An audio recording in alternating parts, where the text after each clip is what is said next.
रात का समय था। गांव में सन्नाटा पसरा हुआ था। आदित्य अपनी छोटी सी झोपड़ी में एक चटाई पर सोया हुआ था।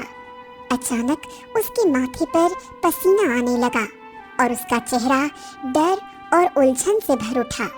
वो बेचैनी से करवटें बदलने लगा। कुछ ही देर में उसकी आंखें खुल गईं और वो हांफते हुए उठ गया।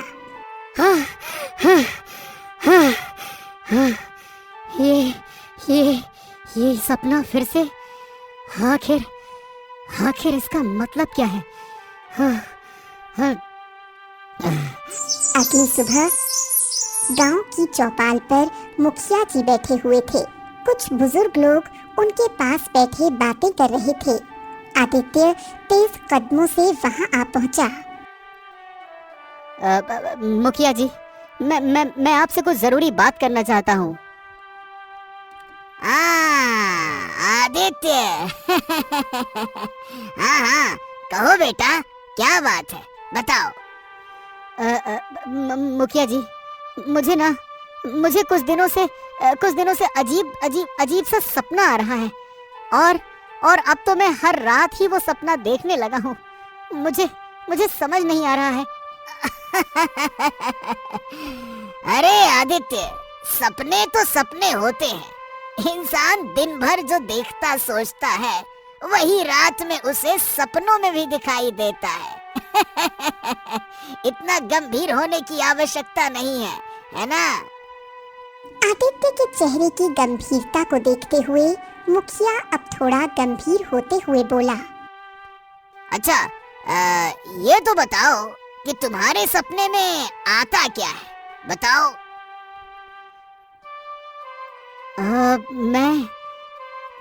मैं देखता हूँ कि कोई धुंध भरा रास्ता है। चारों ओर अंधेरा ही अंधेरा है। दूर कहीं एक विशाल सागर लहरा रहा है, जिसकी लहरें डरावनी आवाज कर रही हैं। अचानक कोई मुझे पुकारता है, लेकिन आवाज साफ नहीं आती। मैं आगे बढ़ता हूँ, लेकिन मेरा शरीर जैसे जकड़ जाता है। मेरे कदम भारी हो जाते हैं और अचानक से फिर एक तेज चमक होती है और मुझे एक सिंहासन दिखाई देता है, बहुत भव्य और सोने का बना हुआ, और उस पर कोई बैठा होता है। लेकिन मैं उसका चेहरा नहीं देख पाता। जैसे ही मैं पास जाता हूँ, वो दृश्य गायब हो जाता है और मैं किसी अंधकार में गिरने लगता हूँ। और तभी तभी मेरी नींद खुल जाती है। बस। मुखिया की भौहें सिकुड़ गईं। आसपास बैठे लोग भी एक दूसरे को देखने लगे। हाँ, देखा जाए तो सच में वाकई में ये एक विचित्र सपना है। लेकिन बेटा, सपनों को इतना गंभीरता से नहीं लेना चाहिए। कई बार दिमाग हमसे खेल भी खेलता है, इसलिए थोड़ा ज्यादा मत सोचो। आराम से, ठीक है बेटा? आदित्य चुप रहा, लेकिन उसके चेहरे से साफ था कि वो इस उत्तर से संतुष्ट नहीं था। वहां से चला गया। मुखिया उसे जाते हुए देखते रहे। आदित्य सीधे अपने खेत में चला गया और एक पेड़ के नीचे बैठ गया। उसका दोस्त अशोक वहां आ पहुंचा। अरे आदित्य! अरे भाई, यहाँ अकेले बैठे हो, क्या बात है? अशोक, मैं क्या बताऊं, मुझे कुछ दिनों से एक अजीब सा सपना आ रहा है। आदित्य अशोक को पूरा सपना सुनाने लगा।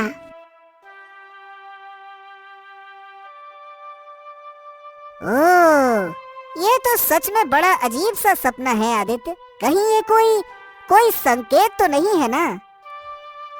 हाँ, अरे यार, क्या बताऊं, मैं यही तो समझ नहीं आ रहा। मैं जितना सोचता हूँ उतना उलझता जाता हूँ। ऐसा तो इसका मतलब ये है कि कोई बड़ा ज्ञानी या साधु ही बता सकता है कि आखिरकार माजरा क्या है। चलो भाई, मैं चलता हूँ। इतना बोल अशोक वहां से चला गया। आदित्य गहरी सोच में डूब गया।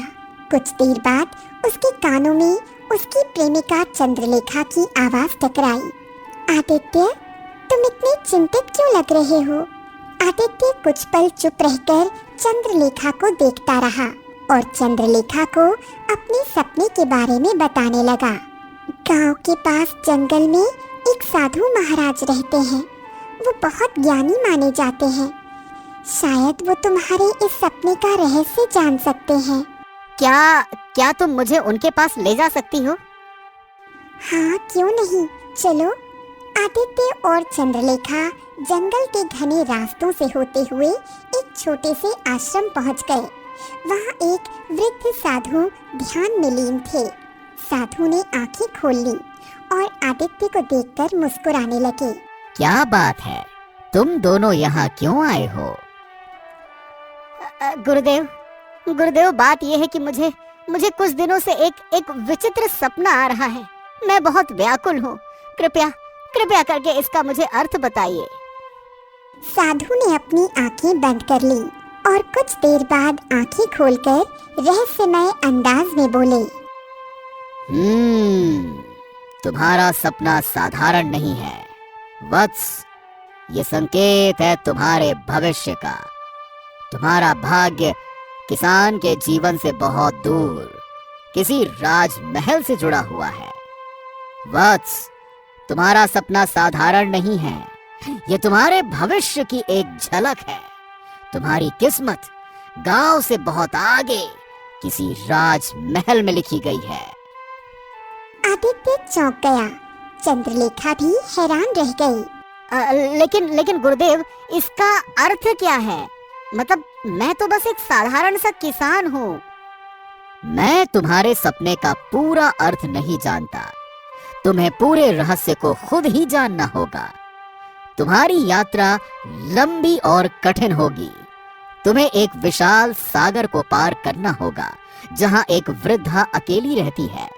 वो किसी से नहीं मिलती, लेकिन हाँ, शायद वो तुम्हारे सपने का रहस्य जानती हो।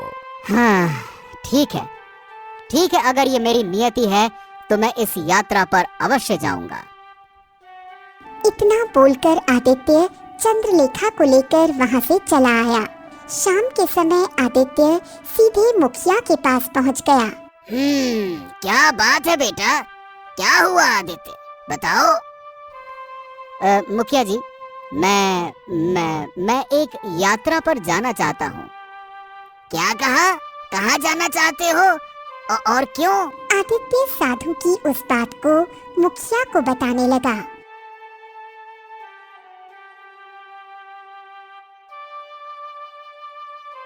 बेटा, सपनों के पीछे भागना कभी कभी घातक भी हो सकता है। ये मत भूलो कि तुमने इस गांव में जन्म लिया है और यहीं पर तुम्हारा घर है और हम बड़े बुजुर्ग हैं जो तुम्हें समझा रहे हैं। ये भी ध्यान रखो, ठीक है? लेकिन मुखिया जी, मैं अनाथ हूँ। आपने ही मुझे पाल पोस कर बड़ा किया है। हाँ, मैं जानता हूँ मेरे बेटे आदित्य, बिल्कुल जानता हूँ। अरे बेटे, तुम बहुत छोटे थे जब मुझे रोते हुए मिले थे। मुझे तुम पर तरस आ गया। मैंने तुम्हारे माता पिता को जंगल में बहुत तलाशा, लेकिन वो नहीं मिले और मैं तुम्हें अपने गांव ले आया। मुखिया जी, अगर मेरा सपना मेरे अतीत से जुड़ा हुआ है तो मुझे इसका उत्तर खोजना ही होगा। अगर तुम अडिग हो तो फिर मैं तुम्हें नहीं रोकूंगा, लेकिन हाँ, ये यात्रा आसान नहीं होगी, ये भी ध्यान। आदित्य चंद्रलेखा के पास चला गया। चंद्रलेखा नदी किनारे खड़ी थी। तुम सच में जा रहे हो? हाँ, मुझे जाना ही होगा चंद्रलेखा। शायद ये मेरे अस्तित्व की खोज है। मैं भी तुम्हारे साथ चलूंगी। नहीं, ये यात्रा आसान नहीं होगी चंद्रलेखा, लेकिन हाँ, मैं तुमसे वादा करता हूँ कि मैं जल्द ही लौट आऊंगा। अगर तुम लौटकर नहीं आए तो? अरे अरे अरे अरे, बस बस बस बस, ऐसे नहीं कहते। मैं तुम्हें कभी नहीं भूल सकता चंद्रलेखा। मेरा दिल केवल तुम्हारा है। मैं वादा करता हूँ कि मैं जरूर लौटूंगा, निश्चिंत रहो। चंद्रलेखा वहां से चली गई और आदित्य एक उबड़ खाबड़ रास्ते से गुजरते हुए एक विचित्र स्थान पर पहुंच गया। वहां चारों ओर घना जंगल था और हवा में एक अजीब सी गंध फैली हुई थी। वो धीरे धीरे चलते हुए एक कुटिया के सामने पहुंचा। अंदर से एक कांपती हुई आवाज आई। कौन हो तुम? यहाँ कोई साधारण व्यक्ति नहीं आ सकता। अंदर एक वृद्धा बैठी थी। उसकी आंखें बहुत गहरी और रहस्य से भरी हुई थी। मैं आदित्य हूँ और मैं अपने सपनों की सच्चाई जानना चाहता हूँ। तुम्हारा यहाँ तक आना ही ये सिद्ध करता है कि तुम कोई साधारण व्यक्ति नहीं हो। बताओ, क्या सपना देख रहे हो? आदित्य अपने सपने के बारे में विस्तार से बताने लगा। ये सपना तुम्हारे अतीत का प्रतिबिंब है। तुम कोई साधारण किसान नहीं हो। तुम शाही रक्त से जुड़े हुए हो। क्या? मैं शाही परिवार से हूँ। तुम्हें केशव नगर जाना होगा। सपने कभी कभी सिर्फ कल्पना नहीं होते बेटा। कुछ सपने हमारी भूली हुई हकीकत को दिखाते हैं। तुम जिस रहस्यमयी दृश्य को बार बार देखते हो वो सिर्फ एक सपना नहीं, तुम्हारा अतीत है। मेरा अतीत? लेकिन मेरा अतीत तो गांव में शुरू हुआ था। मुझे तो इतना ही याद है कि मुखिया जी ने मुझे पाला पोसा। कभी सोचा है कि तुम्हें बार बार वही सपना क्यों आता है? तुम्हारा असली घर केशव नगर का महल है। क्या तुम्हारे शरीर पर कोई अजीब निशान है? क्या? शाही परिवार के पुरुषों के शरीर पर एक विशेष चिन्ह होता है। आदित्य हड़बड़ाकर अपना कंधा देखने की कोशिश करने लगा। वो धीरे धीरे अपनी कमीज का दायां हिस्सा खींचने लगा। उसकी आंखें आश्चर्य से फैल गईं। हाँ, मतलब निशान तो है। ये तो बचपन से है। अब समझ आया। अब तुम्हें अपना उत्तर ढूंढना होगा। अगर तुम सच में जानना चाहते हो तो तुम्हें केशव नगर जाना होगा। अगर मेरी असली पहचान वहाँ छुपी है तो मैं उसे जान कर रहूंगा। केशव नगर जाकर तुम्हें बहुत सावधान रहना होगा। तुम्हें इतनी आसानी से वहाँ के वासियों पर विश्वास नहीं करना होगा। वहाँ जाने से पहले तुम्हें अपने दिमाग में एक बात बैठानी होगी कि केशव नगर राज्य के हर कदम पर तुम्हारे दुश्मन बैठे हुए हैं और अगर वहाँ पर तुम्हारे किसी शत्रु ने पहचान लिया कि तुम शाही खून से हो तो फिर वो तुम्हारी हत्या तक कर सकते हैं। तुम्हें चौकन्ना रहना होगा। इतना बोलकर बूढ़ी औरत अपना हाथ आड़ी टेढ़ी दिशा में घुमाने लगी। अगले ही पल रंग बिरंगी किरणों से उसके हाथ में एक छोटी सी अंगूठी प्रकट हो गई। बूढ़ी औरत उस अंगूठी को आदित्य को देते हुए बोली, अगर तुम मुसीबत में घिर गए और तुम्हें कोई रास्ता ना दिखे तब तुम इस अंगूठी को निकालना। इस अंगूठी का चमत्कार तभी तुम्हें देखने को मिलेगा और इसे छुपा कर रखना। अब कोई सवाल मत करना, तुम जा सकते हो। बूढ़ी औरत और उसकी झोपड़ी से बाहर निकलकर वहां से सीधे केशव नगर की ओर रवाना हो गया। कुछ दिनों बाद आदित्य भूखा प्यासा थका हारा केशव नगर की सीमा पर पहुंच गया और वहां के बाजार में टहलने लगा। बाजार में हलचल थी। ठेले वाले आवाज लगा रहे थे, लोग सामान खरीद रहे थे। एक बूढ़ा सैनिक, झुकी हुई कमर लेकिन आंखों में अभी भी सतर्कता थी, वो आदित्य की ओर टकटकी लगाए देख रहा था। आदित्य वहां से निकलने की कोशिश करने लगा लेकिन सैनिक ने उसका हाथ पकड़ लिया। अरे अरे रुको रुको रुको लड़के, तुम कौन हो? तुम्हारा नाम क्या है? मैं एक यात्री हूँ, बस यूं ही शहर घूमने के लिए आया हूँ। तुम्हारी शकल, तुम्हारी चाल ढाल, तुम मुझे किसी की याद दिलाते हो। आदित्य जल्दी से सैनिक के हाथ से अपना हाथ छुड़ाकर भीड़ में खो गया और सीधे केशव नगर के महल के बाहर पहुंच गया। तभी एक पुरानी दासी महल के द्वार से बाहर गई। संजोग से उसकी नजर आदित्य पर पड़ गई। ये चेहरा, ये नाक नक्श, नहीं, ये तो वो आदित्य के नजदीक आ पहुंची। तुम ठीक युवराज की तरह दिखते हो। आदित्य तुरंत नजरें चुराता हुआ वहां से चला गया। हाँ, अगर सच में मेरा कोई संबंध इस महल से है, तो क्या यहाँ मेरे दुश्मन भी हैं? अगर मैं सीधे जाकर सच बताने की कोशिश करूं, तो क्या कोई मानेगा?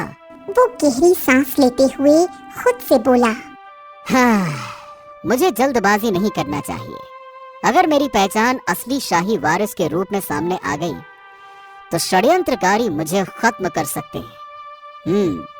मुझे चुपचाप सही समय का इंतजार करना होगा और महल के अंदर जाने का कोई और तरीका ढूंढना होगा।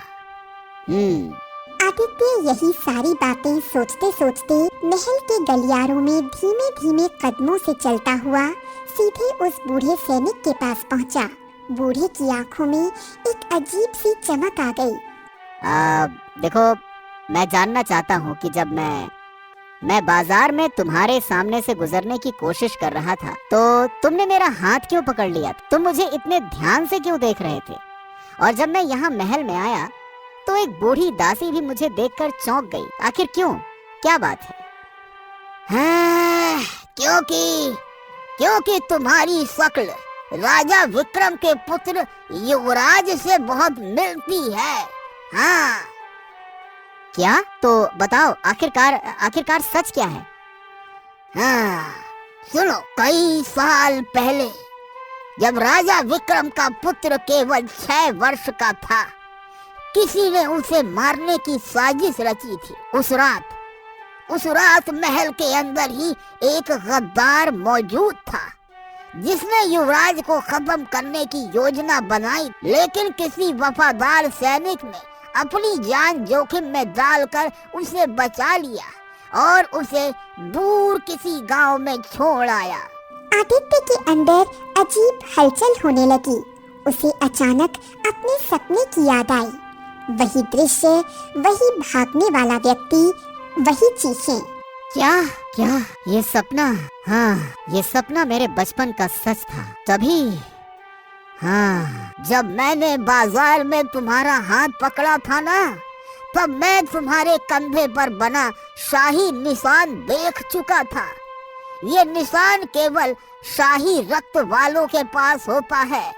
अब मैं पूरे विश्वास के साथ कह सकता हूँ, तुम ही हमारे युवराज हो। हाँ, तुम ही हमारे युवराज हो। क्या? आप ये क्या कह रहे हैं? देखिए, मैं तो बस एक साधारण सा इंसान हूँ। नहीं, बिल्कुल नहीं युवराज। मैं तुम्हें वर्षों से ढूंढ रहा था। तुम्हारे पिता राजा विक्रम तुम्हारी याद में बीमार हो गए और तुम्हारी माँ रानी तुम्हारे गम में संसार को छोड़ गई। मैं धोखा नहीं खा सकता। तुम युवराज हो। हाँ, तुम ही युवराज हो। अब देखिए, अगर ऐसा ही है तो मुझे अपने पिता से मिलना होगा। युवराज, तुम्हारे पिता ने वर्षों से तुम्हारा इंतजार किया। अब समय आ गया है कि तुम अपने हक के लिए खड़े हो। चलो, मैं तुम्हें राजा विक्रम के पास ले चलता हूँ। चलो। राजा विक्रम एक बड़े राजसी बिस्तर पर लेटे थे। उनका चेहरा कमजोर दिख रहा था। बूढ़ा सैनिक आदित्य को उनके सामने ले गया। महाराज की जय हो। महाराज, यही वो खोया हुआ युवराज है। जिसे वर्षों पहले मारने का प्रयास किया गया था। ये रहा। हाँ। राजा विक्रम के चेहरे पर अचानक हलचल होने लगी। उनकी आंखें भावनाओं से भर आईं। हाँ, लेकिन तुम इतने विश्वास से कैसे कह सकते हो? मैं तो पिछले 25 वर्षों से अपने बेटे का इंतजार कर रहा हूँ। महाराज, मैंने स्वयं युवराज के कंधे पर शाही निशान देखा है। वो निशान जो सिर्फ राजघराने के वारिस के पास होता है। हाँ। राजा विक्रम की आंखों से आंसू बह निकले। मैं वर्षों से तुम्हारा इंतजार कर रहा था, मेरे बेटे, मेरे युवराज।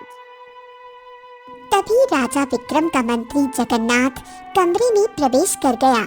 हाँ, मंत्री जगन्नाथ।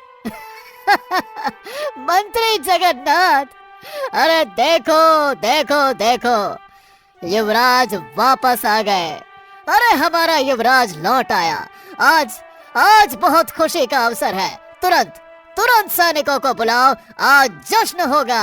आज त्योहार के सरीखे जश्न होगा। सैनिकों को बुलाया जाए। हमें तो विश्वास नहीं हो रहा।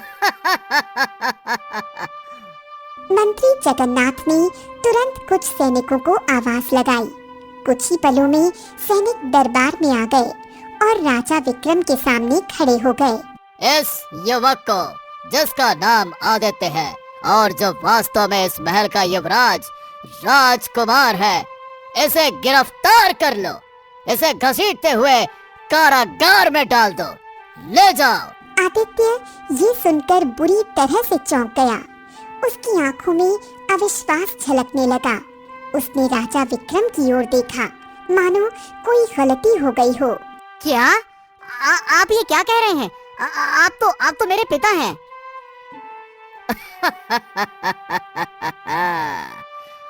हमने जो कहा वही सच है। तुम्हें अंदाजा भी नहीं है कि यहाँ आकर तुमने कितनी बड़ी गलती कर दी।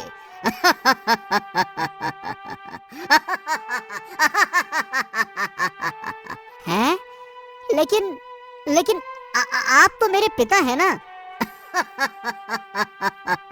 हम तुम्हारे पिता नहीं हैं, लेकिन तुम्हारे पिता की तरह दिखते जरूर हैं। क्योंकि तुम्हारे पिता के हम शक्ल हैं। तुम्हारा पिता हमारा बड़ा भाई था। बाकी सवालों के जवाब तुम्हें कुछ देर के बाद मिलेंगे। चिंता मत करो, तुम्हें मारने से पहले तुम्हारे सारे सवालों का जवाब दूंगा। ले जाओ उसे, ले जाओ। सैनिकों ने तुरंत आदित्य को जकड़ लिया और घसीटते हुए कारागार में डाल दिया। अंधेरे कारागार में सिर्फ एक बूढ़ी औरत कैद थी। जैसे ही आदित्य अंदर गया, बूढ़ी औरत उसे देखकर चौंक गई। मैं पिछले 20 वर्ष से इस कारागार में बंद हूँ। यहाँ कोई दूसरा कैदी नहीं डाला जाता, तो तुम्हें यहाँ क्यों लाया गया? तुम जरूर कोई खास हो। कौन हो तुम? आदित्य उस बूढ़ी औरत को सारी घटना बताने लगा कि कैसे वो एक विचित्र सपना देखते देखते यहाँ तक आ पहुँचा। ये सुनकर बूढ़ी औरत की आंखों में आंसू आ गए।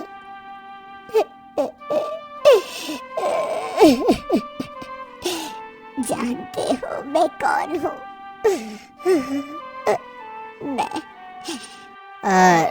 नहीं, मैं नहीं जानता।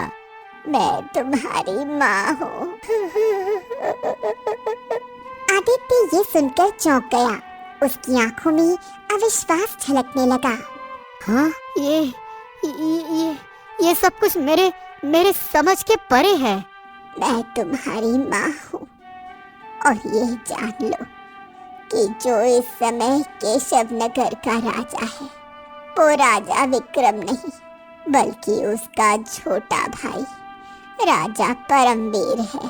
आदित्य हक्का बक्का रह गया। परमवीर हमेशा से तुम्हारे पिता से कमजोर था, इसलिए उसने शैतानी ताकतों का सहारा लिया। वो राक्षसों को प्रसन्न करने के लिए लोगों की बलि देने लगा, और जब राक्षस प्रसन्न हुआ तो उसने एक भयानक मांग रखी। कैसी मांग? उसने कहा कि अगर परमवीर अपने बड़े भाई, उसकी पत्नी और उसके पुत्र की बलि चढ़ाए तो उसे असीम शक्ति मिलेगी। परमवीर लालच में आ गया। उसने तुम्हारे पिता को मार दिया जब तुम सिर्फ 6 वर्ष के थे। फिर वो तुम्हें भी मारने के लिए तलवार लेकर दौड़ा, लेकिन तुम्हारे पिता का एक वफादार सैनिक तुम्हें उठाकर कहीं दूर ले गया। आदित्य स्तब्ध रह गया। उसके मन में हजारों सवाल उठने लगे। परमवीर ने बहुत ढूंढा, लेकिन तुम्हें नहीं पा सका। गुस्से में आकर उसने मुझे बंदी बना दिया, लेकिन क्योंकि वो तीनों बलियां नहीं चढ़ा सका, राक्षस उससे नाराज हो गया और तब तक उसे कमजोर बनाए रखने का श्राप दिया। जब तक वो अपना काम पूरा न कर ले, तभी से वो तुम्हें खोज रहा है। और अब तुमने यहाँ आकर बहुत बड़ी गलती कर दी है। उसी समय कारागार के बाहर राजा विक्रम उर्फ राजा परमवीर उस बूढ़े सैनिक और मंत्री जगन्नाथ के साथ अंदर आ पहुंचा। राजा परमवीर ने की ओर बढ़ने लगा, लेकिन तभी आदित्य को याद आया कि बूढ़ी औरत ने उसे एक अंगूठी दी थी। उसने झटपट अंगूठी निकाली और जैसे ही उसने उसे उठाया, वो रंग बिरंगी रोशनी से चमकने लगी। अगले ही पल वो चमक सीधी राजा परमवीर, बूढ़े सैनिक और मंत्री जगन्नाथ पर पड़ी और तीनों चीखते हुए जलकर राख में बदल गए। आदित्य ने तुरंत अपनी माँ को और कारागार से बाहर ले आया। बाहर निकलते ही उसे एक दूसरा बूढ़ा सैनिक नजर आया जो उसकी ओर बढ़ रहा था। यही वो सैनिक है जिसने तुम्हें बचाया था। बूढ़े सैनिक ने आदित्य की ओर देखा और उसे पहचान लिया। मैंने तुम्हें परमवीर के चंगुल से बचाकर एक दूरस्थ जंगल में छोड़ दिया था। शायद तुम्हारी नियति तुम्हें यहाँ तक ले आई। कुछ ही देर में पूरे राज्य में घोषणा हो गई कि असली राजा विक्रम का पुत्र लौट आया है। जनता क्रोधित हो उठी। राजा परमवीर की सच्चाई जानकर उसे कोसने लगी। कुछ दिनों बाद आदित्य अपने गांव लौटा और चंद्रलेखा से बोला, मैंने तुमसे कहा था ना चंद्रलेखा, मैं वापस जरूर आऊंगा। देखो मैं आ गया। और तुमने सच